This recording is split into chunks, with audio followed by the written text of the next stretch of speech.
travail des entrées poissons en bar et la blague pour le poisson d'avril m'a fait beaucoup rire. Et ce jour-là, c'était le travail des entrées poissons avec mon chéri parce que lui aussi a voulu apprendre à faire entrée poisson. Et donc l'objectif pour moi c'était de faire entrée poisson suivi de quelques éléments pour potentiellement réussir un jour le mouvement avec entrée poisson suivi de la suite. Mon chéri lui il a décidé de faire l'entrée poisson avec les jambes serrées.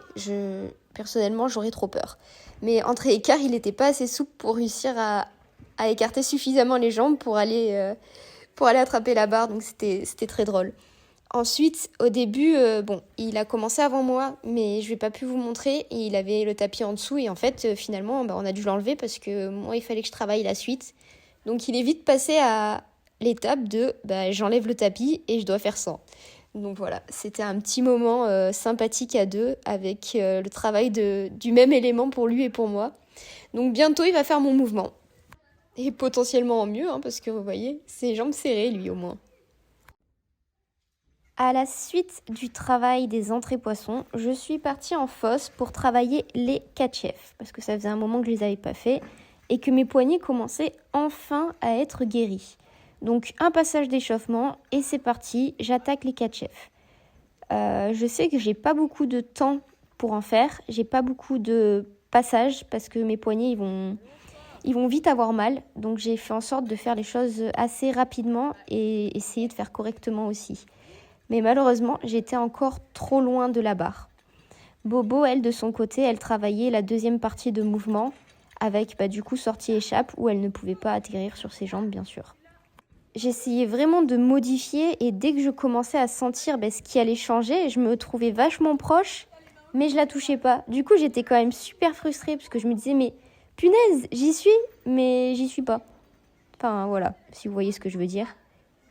À cette période-là, on était à peu près vers fin février et donc on commençait à se rapprocher de la première compétition, donc il était important d'avoir rapidement un mouvement.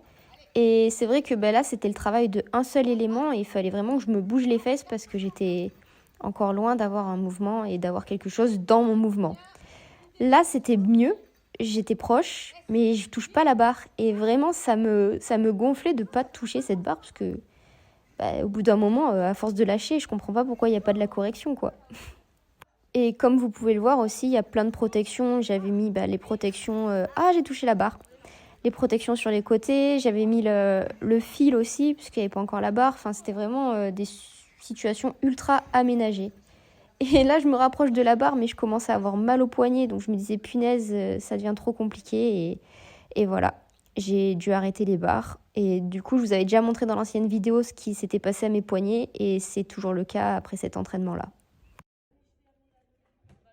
À la suite de mon entraînement barre, j'avais trop mal au poignet, donc je suis partie en poutre travailler la fameuse série, encore une fois. On vient de voir Sao qui tombe de la poutre en marchant, c'est très drôle. Sao travaillait, elle, les sorties peut-être vrille avant, même je crois que c'est sûr même. Et de mon côté, toujours la même chose. Enfin, franchement, on a l'habitude. C'était une sortie un peu catch. Sur la réception, c'était marrant. Comme vous pouvez voir, de toute façon, c'est de la répétition et en poutre, en fait, j'ai vraiment, entre guillemets, que ça à travailler parce que je suis trop peureuse pour travailler des nouveautés. J'ai pas d'idée de nouveautés à travailler non plus d'ailleurs. Et en fait, le truc, c'est que tant que c'est pas parfait, je comprends pas l'intérêt de travailler autre chose qui sera je sais plus parler, un cumul de choses imparfaites.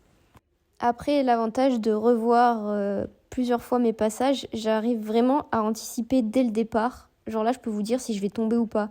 Et c'est assez fou parce que ça dépend vraiment juste de mon battement. Et je vais essayer de penser à ça du coup ce soir quand je vais m'entraîner pour corriger. Parce que c'est vrai que ça fait vraiment la différence, ce battement de départ. Et ça me permet d'arriver sur la poutre, quoi. Si je fais pas un bon battement, le battement I, je pense que toute gymnaste qui travaille le salto costal l'a déjà entendu.